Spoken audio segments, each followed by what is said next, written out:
Home. It's where you build your legacy, where traditions are started, seeds are planted, meals are shared, and stories are told.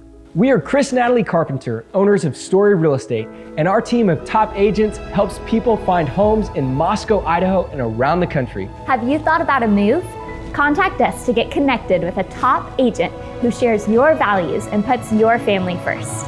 Or reach out to us about our Moscow relocation guide. Wherever you're looking to go, we can help you find home. Call us at Story Real Estate or visit us at storyrealestate.com and start building your legacy.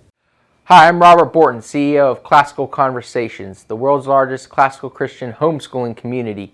I'm launching a new podcast, Refining Rhetoric. If you like CrossPolitic or just listen to hear what crazy stuff they're saying today, you will enjoy Refining Rhetoric. You can find us on your favorite podcast platform. I practice the 15 tools of learning by interviewing great guests, looking at current events, and talking about cryptocurrency. We need a little sunshine in Idaho today. A little sunshine, huh? We have it.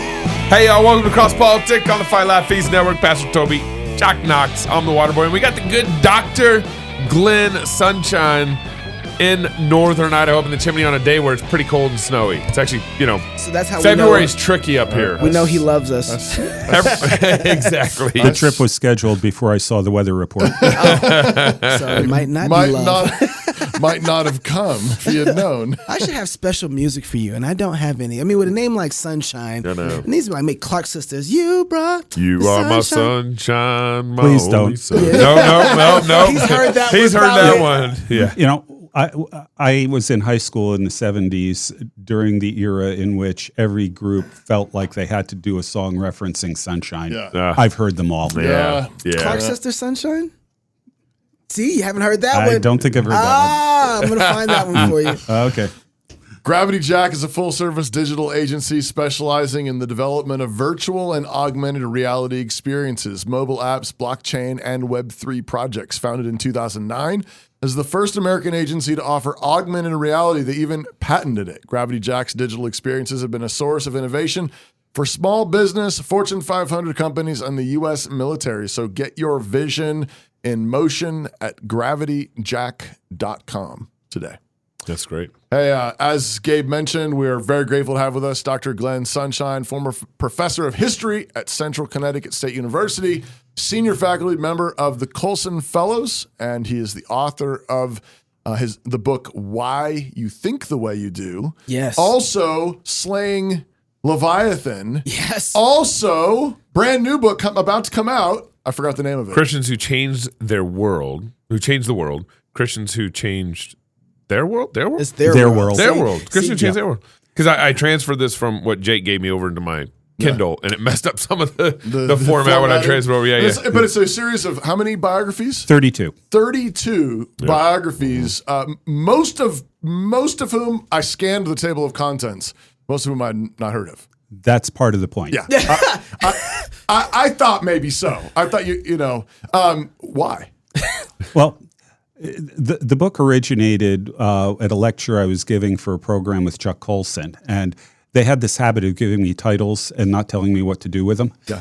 So we do that at Fight Laugh Feast Conference. Yeah. We do that too. Yeah. So they gave me the title Christians Who Changed Their World. And knowing Chuck, he wanted me to do Wilberforce and people like that. And I said, nah. Yeah. Way too easy. Yeah. So what I deliberately decided to pick people who were obscure, or if you knew about them, you didn't know that they were a Christian. People who weren't in the clergy, or if they were doing things we don't normally associate with the clergy, and just show how the Christian faith walks itself out in all kinds of different walks of life. So I've got everybody from mathematicians and scientists to educators to artists, all kinds of different things from around the world. Literally every continent except Australia. I missed them. Yeah. Well, because they're Antarctica. tough. They're tough. Why did you have such a long span of time? You go from the 5th century to modern era. Why? I mean, couldn't we have found some people in the same century? Well, the point is that Jesus Christ is the same yesterday, today, and forever. It's a post-meal book. That's all you had to say. It's post-meal. I get it. Historically, it's how it works. Okay. The book is the title is actually 32 Christians who changed their world. Right. All right. Why not the world? So not just Christians who changed the world, but 32 Christians. That's the title. Why not the world? Yeah. I wanted their world because in some cases the impact that they had was only really felt locally. So, which is perfectly all right. There's nothing wrong with that. That was their calling. That was what they were doing. Yeah. They didn't necessarily make changes that affected the whole world. Right. So their world seemed more appropriate. For 2,000 years, Christians have accomplished glorious things. Dr. Glenn Sunshine has compiled story after story of faithful men and women of the faith. These mothers and fathers of our faith laid the foundations for science. Some were political figures who promoted Christianity in hostile societies. Some stories include opposition to racial oppression, a few heroes who helped Jews even escape the Holocaust. I mean, you did 32 of them. Actually, I did 60. Actually, over 60. Actually, But only 32 made it in the book? There's He did over 60. Okay. Volume 2? Hopefully, I sent the whole list to Canon Press, and they picked the ones they wanted. Oh, Interesting. I see how it is. Okay. Yeah. So how did they do? They picked a lot of good ones. There were some that I would have liked maybe to have seen in that. Okay. Well, we've got 32. Right. I don't know how many more they could. I mean, really shoehorn in. obviously did all of them. So you think well of all of them. Right. You think they're all important, significant. But like one child, you got one favorite than the other? I mean, well, we don't. Yeah, there are some of them that have had a bigger impact on me personally, and there are some of them that are just really, really colorful. So give us an example of one or two that just really stand out to you of the 32 that made it. Oh, let's start colorful. I want to do the colorful ones first. Oh, sure. Or whatever. Yeah, Are they in or outside? Knox always talking about color. Okay. It's Black History Month. All right. So probably in some ways the most outrageous in a lot of ways of them is a woman named Sorkaktani Beki. Okay. She was from a clan in the Mongols, at the time of Genghis Khan. Mm-hmm. The clan was Nestorian Christians. So what most people don't know is there were Turkic tribes and Mongol tribes that were Christian. Right. Typically Nestorians, because they were the ones who did missions work in that area. And Genghis Khan himself, when his family was slaughtered, took refuge with this clan and actually grew up among Nestorian Christians. Mm-hmm. And, well, there were some battles involved in all of that, but in the long run, the daughter of the Khan from that clan, married Genghis Khan's son, one of his sons. Mm-hmm. And she ended up, their territory ended up being China. And he died, and she took over ruling that part of the Mongol Empire. There was opposition to this, and without going into details, it ended badly for the opposition. Since they were royalty, it was forbidden for them to have their blood shed when the coup happened. And so what they tended to do was to roll them up in rugs and trample them by horses to execute them. So like I said, there are some sort of negative aspects of this story. But she was known in Mongolia. She's remembered as one of their greatest queens. And she's referred to as the mother of Khans because two of her sons become the great Khan over all of Mongolia, including Kublai Khan. One of them was the Il Khan of Persia, the Under Khan of Persia. And in running her part of the empire, she was so well respected that nobody, Buddhists, Muslims, Christians, Confucianists, nobody had anything negative to say about her. They all praised her as a good and generous ruler. She even treated the Chinese peasants well, which was very rare for the Mongols. They're nomadic herdsmen. They don't like farmers. Yeah. She treated them well. And there was actually an embassy that went from Persia there who met her, an ambassador who met her, And he commented that if he could find one other woman on Earth like her, he would have concluded that women, the race of women, as he put it, was superior to the race of men. She was that impressive. Wow. A thoroughly interesting figure, but, well, she was a Mongol queen, which means that there are some rather unsavory parts of her career. So I think she's one of the most unexpected in the book. So she was from 1190 to 1252. Was there any connection between like her? I know this is kind of a far out question, probably not, but like Innocent III was around that time. Yeah, Innocent III was roughly in that period. But you don't have any embassies that I remember going from Innocent to the Mongols in this period. Yeah. Of course, the Mongols were sending their own version of embassies into Europe in this period. You've got Mongol armies fighting in Hungary and in Poland and so on as the empire expanded. But what made her rule so respected by others? The carpet, the rugs, well, she was smart. She was a good leader, a good administrator, and the part of their empire was run very, very well. Like I said, nobody in the territory really had anything. No group in the territory had anything bad to say about her. She was a very effective ruler and a very compassionate one, it seems. So, and then why would you put her in this list of your 32? Well, are you trying to sneak in women leaders? I'm a little cautious about you. I included her because I found out about her when I was doing a research on worldview in Mongolia, and I was so intrigued by her. I thought she deserved to be written up. Okay. And again, the idea that you have a Mongol queen who is a Christian, who is the mother of Kublai Khan and the daughter-in-law of Genghis Khan, is not one of these things most people would expect. Right. So how she changed her world would you'd summarize as a combination of great leadership, ruling, and contributing a number of very, very important leaders of the Mongol Empire that she helped raise and train. Yeah.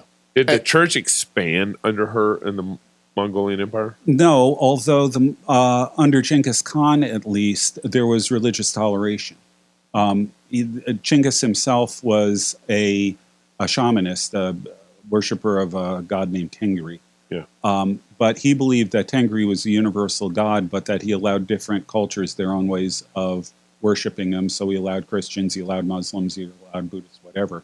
As long as you didn't cause them trouble, you were welcome. It sounds similar to kind of an Esther story of sorts. I mean, maybe Esther doesn't have the exact same power that that this gal did, but nevertheless, I mean, taken into a pagan king's harem, married, and then ends up having a very huge impact, significant for impact, people, particularly for her people in the Persian Empire. Yeah. Well, remember, she was the daughter of the Khan of her tribe. Right. So she is in a sense nobility or royalty or something in her own right. Right.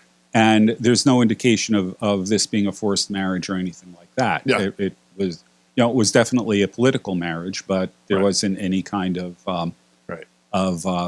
pulling them into a harem or something like that. Yeah. That wasn't really the idea. In that case, I was thinking of Esther. But I think it's an interesting parallel. Yeah. So you put Leif Erikson, a pagan Viking, in here. Oh, Leif was not a pagan. Okay, and he was the other one of the colorful ones I wanted to talk about. Okay, all right. Because again, everybody knows Leif Erikson, the Viking who discovers North America, right? Yeah. What they don't tell you, a little bit of background. Leif Erikson, Eric the Red, was his father.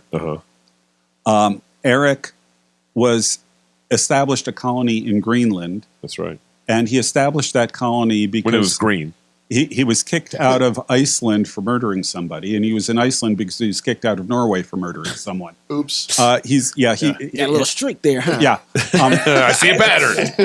Eric is your prototype for the Viking. Yeah. Okay. I mean, he does that. Well, his son Leif travels to Norway, and meets the king of Norway, a guy named Olaf I. And Olaf had converted to Christianity. Now, Olaf was very zealous for his Christianity in a way only a Viking can be zealous, and I'm not.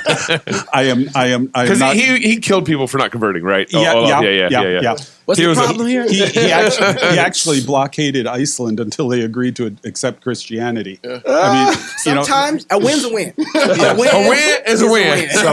So Leif arrives there, and he goes to Olaf's court, and he converts. He becomes Christian. Yeah. Not under threat of torture or death, but he does become a Christian. And after he learns enough about the faith, Olaf sends him back to Greenland to convert his father and to, Eric the Red. And to convert the colony. Yeah. And it's while he's going back that he ends up going a bit off course and landing in North America. There were probably other Vikings who had been in, or Norse, who had been in North America earlier. There's some talk of shipwrecks and things like that. So he may have heard about it and gone looking for it. Or he may have simply missed Greenland. Yeah. Now, you got to understand, Viking ships have these large square sails. Yeah. And there's only a limited amount of tacking into the wind that you can do. Right. With the square sail, yeah. But the prevailing winds in the North Atlantic come from the west. So how do you sail west? The answer is storms. Storms, yeah. Storms go cyclonic. Yeah. And as a result, if you've got a hurricane or a major storm traveling across the North Atlantic, you can ride the northern edge of the storm with the winds going in that direction to get you west. Take you west. And under those circumstances, missing Greenland is plausible. Yeah. Okay. So Well, and also you didn't have an Apple Watch or GPS. yeah. So, and he establishes a colony in the New World. Another person that I have on the list, Gudrid the Far Traveler, was a woman from Iceland who was at that colony, and she gave birth to the first known European child in North America in that colony. And she married his Leif's brother-in-law. Or is it brother? Yeah, well, actually, for a short time, and then he died. Yeah, she had several husbands. They tended to keep dying. Not her fault. Not her fault. It's a Judah thing. Not her fault. But the Skrælings, as they were called, the Native American tribes. By the way, Skræling is Norse for barbarian. Yeah. You got to wonder what makes a Viking call somebody a barbarian. But in any event, they made it difficult enough that he withdrew from the colony and went to Greenland, as he was originally commissioned to do, and in fact started the church in Greenland. Wow. His mother readily converted, and then Eric didn't want to have anything to do with this new religion. But she told him she wouldn't sleep with him again until unless he became a Christian. Man, them Vikings. And after a win is a win. and after a period, he did in fact convert. Yeah, he did. There's conversion. I believe. There's conversion by the sword. There's conversion by the marriage bed. Oh man. Okay. All right. So you wanted some of the colorful ones. Here you got it. That's funny. You got another one? Funny. You got another one? No, wait. Leif. Greenland. It was when I was reading through Leif. It seemed like Greenland was basically a Christian nation all the way through, like the last settlers that ended up leaving. Yeah, and there was one of the last documented things on Greenland was a Christian marriage, and then that was it. Yeah, that's exactly crazy. true. Greenland remained Christian throughout its history. Yeah, under the Norse, and technically, I think today it's still officially a Lutheran country because it's owned by Denmark, if I remember right. nothing good comes out of Denmark. Let me read this ad, and then I want to come back with another question for you. Rowdy Christian Merch is the place where you can find. We need a Viking line. All your Rowdy Christian merch. If you're a fan of CrossPolitic or the Fight Laugh Feast Network, maybe even the Pugcast with Glenn Sunshine and company, then surely you know we have a merch store. Rowdy Christian Merch is your one-stop shop for everything CrossPolitic merchandise. We've got t-shirts, hoodies, hats, but we've also got specialty items like backpacks, mugs, coffee, even AirPod cases, if you're into that sort of thing. Visit Rowdy Christian Merch at rowdychristian.com and buy that next gift or a little something for yourself. I mean, we just had President's Day. Yeah, President's Day. And now what's the next day? St. Patrick's Day. Yeah, don't That's forget right. to buy. Get all the green stuff. Your green t-shirts. Do we have a lot of We have green on there. Yeah, CrossPolitic absolutely. shirts, Fight Laugh Feet shirts. Okay. RowdyChristian.com. You know, St. Patrick was a slave. Yeah. Yeah, he was. Went back, learned the gospel, Yeah. and went back to his slave captors and Yeah. Preach the gospel. preached the gospel to him. Yeah. Yeah, that's amazing. Yeah. And he didn't cast out snakes off of the island. No. Yeah, no. That's a wives' tale. Okay. Oh, I don't even know why I need to know that if it's not because true. it's often Let's go back believed to that Dr. that Sunshine. But Dr. Sunshine probably I knows don't more. remember if they're on the list, but I've got several Irish. Actually, I know of at least one Irish saint that's on the list. You know, I'm Irish. Aye. You're Irish? Yeah, Yeah. yeah. Got a little Irish in me. Can't see it. It's covered up. Yeah. Yeah. Why are you covering it up? You know, it's chocolate. It doesn't. It's not a very dominant But you can. gene I mean, it's you know. in you. I don't hear it in your accent. Glenn, what's your hope with this book? What I would like is for people to read it and understand a couple of things. First of all, that Christianity is international. I've got Japanese, Mongol, Chinese, Indian, Syrian, African, Yeah. South American, European, North American. We've got Christians from all over the Yeah, world. right. So I want them to understand that it's international. I want them to understand that the gospel has affected cultures from the very beginning in some very, very powerful ways. And further, that a lot of this is done by people who aren't exactly household names. Right. You know, when you read the Gospel of Luke, when you get to the 70 that Jesus sends out after the 12, we don't know a single one of their names. Right. The 70. Yeah. They're just anonymous, no-name Yeah. Christians who go out on Jesus' commission and do amazing things. The only time in the Gospels that it says that Jesus rejoiced was after the 70 come back, after these no-name, anonymous disciples come back and tell him what happened as they obeyed his commission. Right. And in the same way, or look at Hebrews 11, Yeah. where you have the great heroes of the faith. In the first half, they're all the household names. Yeah. But when you get to the end, he just tells a couple of stories or comments about people who, and they're all anonymous. Right. I wanted to give voice to the anonymous because most of us are anonymous. Most of us are people who will never be remembered, except for our family for a generation or two, and then we'll be forgotten Right. by everyone but God. Right. And as these people lived out their faith, like I said, they're not typical clergy. Right. They lived out their faith in whatever walk of life they were and whatever their calling was, and they brought the kingdom of God to bear in what they were doing, and they made a difference. Right. And that's the kind of thing every one of us can do. I always like to mention this. I like making the same point that you're making with the genealogies in Scripture. It's the reverse. They're names, and we know nothing about them. Right. But when you're reading the genealogy, just think of yourself looking at a cemetery, full of names that you don't know, but they were moms and dads, they were husbands, they were wives, they were sons, they were daughters, they were grandpas, they were grandmas, and they had callings and vocations. But God saw fit to list their names in the Bible for all time, and we just try to pronounce them correctly. We barely can do that. But you read those names, and you ought to be thinking the same kind of thing. God knew them. God loved them. Their lives mattered. They made a difference. Right.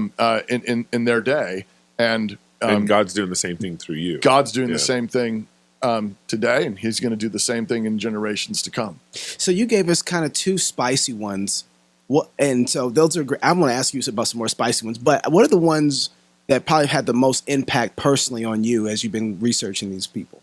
There are two of them that come out right away. One of them is actually one of our missionaries. It's William Carey. Yeah. Bill. William Carey, by way of background, he was trained as a cobbler. He apprenticed as a cobbler, shoemaker. Yeah. And while he was apprenticed, and then after he opened up his cobbler shop, he taught himself Greek, Latin, Hebrew, Italian, French, and Dutch. Wow. He then We ain't done nothing with our lives. he then went. He became a particular Baptist preacher. Yeah.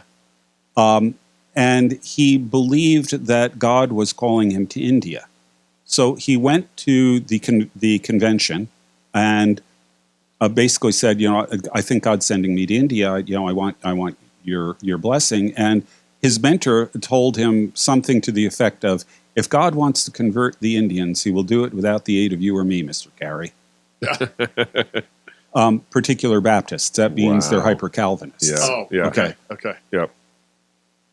Carey decided that God was calling him to India anyway. Right. So he got a group of people together and he went to India.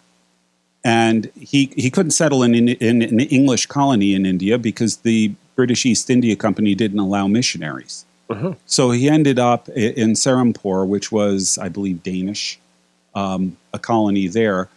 And when he arrived, he found a target-rich environment. There were all kinds of areas that needed work. Now, as a missionary and a guy who had a modest talent for languages, he started working on learning the languages. But the problem was there were no standardized languages. So for example, in the Bengal region, they all spoke related languages, but they would shift from one village to the next so that by the time you got several villages down, you couldn't understand the first village anymore.